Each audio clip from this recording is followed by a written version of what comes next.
ശർമാജി, നമുക്ക് കത്ത് വന്നിരിക്കുന്നത് മാഹിയിൽ നിന്നാണ്. മാത്യു ആണ് കത്ത് അയച്ചിരിക്കുന്നത്. അദ്ദേഹം പ്രോഗ്രാം സ്ഥിരമായി കാണുന്ന ആളാണെന്ന് പറഞ്ഞിട്ടുണ്ട്. അദ്ദേഹം ഇപ്പോൾ പറഞ്ഞിരിക്കുന്നത്, ഞാൻ ഒരു പ്രൈവറ്റ് സ്ഥാപനത്തിൽ ജോലി ചെയ്തുകൊണ്ടിരിക്കുകയാണ്. ഞാൻ PG കഴിഞ്ഞ ആളാണ്, പക്ഷേ അതിനനുസരിച്ചിട്ടുള്ള ഒരു ജോലിയല്ല. ജോലിയിൽ ഞാൻ ഒട്ടും തൃപ്തനല്ല. എനിക്ക് ഒരു പുരോഗതിയുള്ള ഒരു ജോലി, ഒരു നല്ലൊരു ജീവിതമൊക്കെ ഉണ്ടാവുമോ എന്നാണ് മാത്യു ചോദിച്ചിരിക്കുന്നത്. ഉത്രാട നക്ഷത്രം ആണ്. ആദ്യത്തെ ദശ 5 വയസ്സ് വരെ, 15 വയസ്സ് വരെ ചന്ദ്രദശ, 22 വയസ്സ് വരെ, 15ഉം 7ഉം 22 വയസ്സ് വരെ ചൊവ്വാദശ, 40 വയസ്സ് വരെ സർപ്പദശ.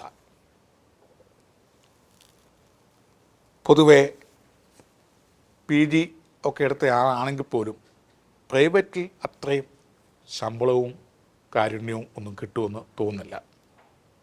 കാരണം പ്രൈവറ്റ് ശമ്പളം എപ്പോഴും കുറവായിരിക്കും, കൂടുതൽ അധ്വാനവും വേണം.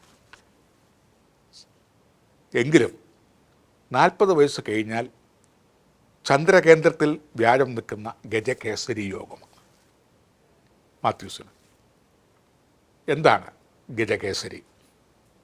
ജാതക നിലയിൽ ചന്ദ്രൻ നിൽക്കുന്ന രാശിയിലോ 4-മത്തെയോ 7-മത്തെയോ 10-മത്തെയോ രാശി വ്യാഴരാശി, വ്യാഴത്തിന് ശത്രു മിത്ര സ്വക്ഷേത്ര അവസ്ഥകളുണ്ട്.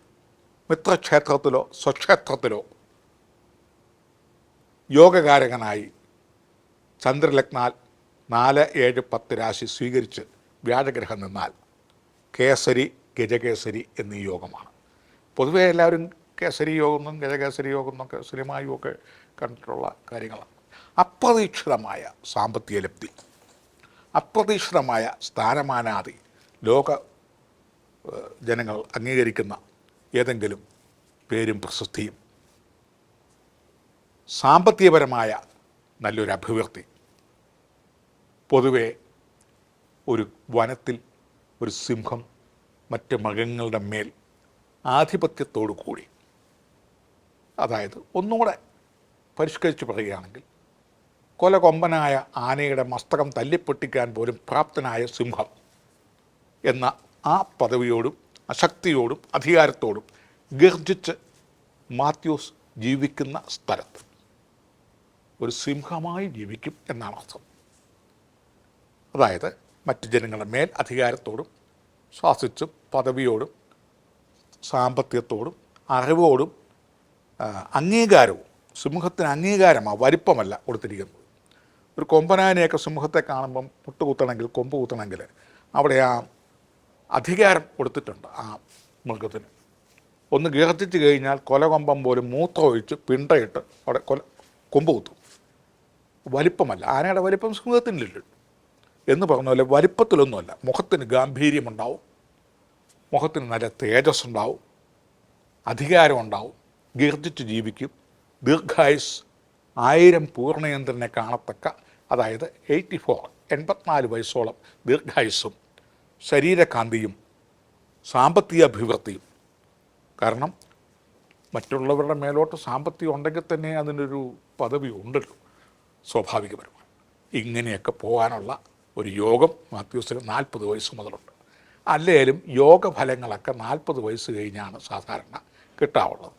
തുടർന്ന് ആയുഷ്കാലത്തേക്ക് കിട്ടുമെന്നാണ് കാണുന്നത്. അപ്പം ഈ നക്കാപ്പിച്ച ശമ്പളമൊക്കെ മാറി വലിയ വരുമാന ഉറവിടം ഉണ്ടാവും. ഗവൺമെൻറ് ജോലി കിട്ടുമെന്നൊന്നും പറയാൻ പറ്റിയില്ല, കാരണം 40 കഴിഞ്ഞാൽ കിട്ടണമെന്നൊന്നുമില്ല. ഗവൺമെൻറ് ജോലിക്കും അതിന് കൃത്യമായൊരു കണക്കൊക്കെ ഉണ്ട്, എവിടം വരെ ഉയരാം എന്നുള്ളത്. പക്ഷേ ബിസിനസ്സുകാരോ അതുപോലെ വലിയ വലിയ കമ്പനികളോ, പ്രോഫിറ്റുള്ള കമ്പനികളോ, കമ്മീഷൻ ഏജൻറ്റോ, ഇതെല്ലാം ഈ ഗജകേസരി യോഗ സമയത്ത് അപ്രതീക്ഷിതമായ ലോട്ടറിയോ അതുപോലെയുള്ള നിധിലാഭങ്ങളോ അല്ലെങ്കിൽ മറ്റേതെങ്കിലും സ്വത്തുക്കൾ കൈവശം വരാനോ ഒക്കെയുള്ള ഭാഗ്യങ്ങളും. അത് നമുക്കൊരു 6 മിനിറ്റ് 7 മിനിറ്റ് കൊണ്ട് അല്ലെ ദേവാമൃതത്തിൽ വിവരിക്കുന്ന പോലെ അത്രയൊന്നും വിവരിക്കാൻ പറ്റത്തില്ല. കാരണം അങ്ങനെ കിടക്കുക ശൃംഖലയായിട്ട് ഗജകേസരി യോഗം.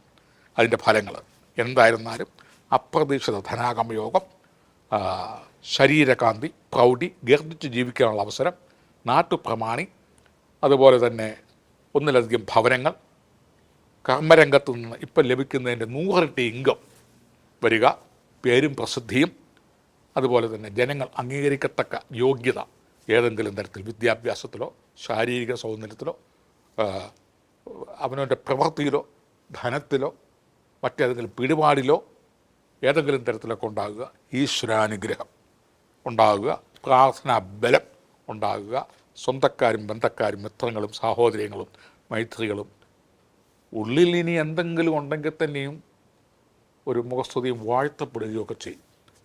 അങ്ങനെയുള്ള ഒരു നല്ല അവസരങ്ങൾ വരുന്ന ഒന്നാണ്. കഴിവതും വ്യാഴഗ്രഹത്തെ പുഷ്ടിപ്പെടുത്തുക.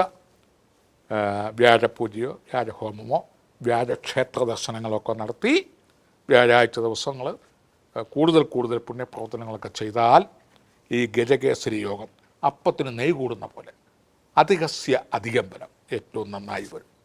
അങ്ങനെ കേസരി എടുക്കാൻ പോകുന്ന സമയം മുതൽ മാത്യൂസ് ഈ കാര്യങ്ങളെല്ലാം പ്രതിവിധികളെല്ലാം ചെയ്ത് രക്ഷപ്പെട്ടു, ഭാഗ്യം തെളിഞ്ഞു, കേസരിയൊക്കെ സത്യമാണ് എന്ന് ബോധ്യപ്പെടുന്ന പക്ഷം ദേവാമൃതത്തിലോട്ട് വീണ്ടും ഒരു കത്തയക്കുക.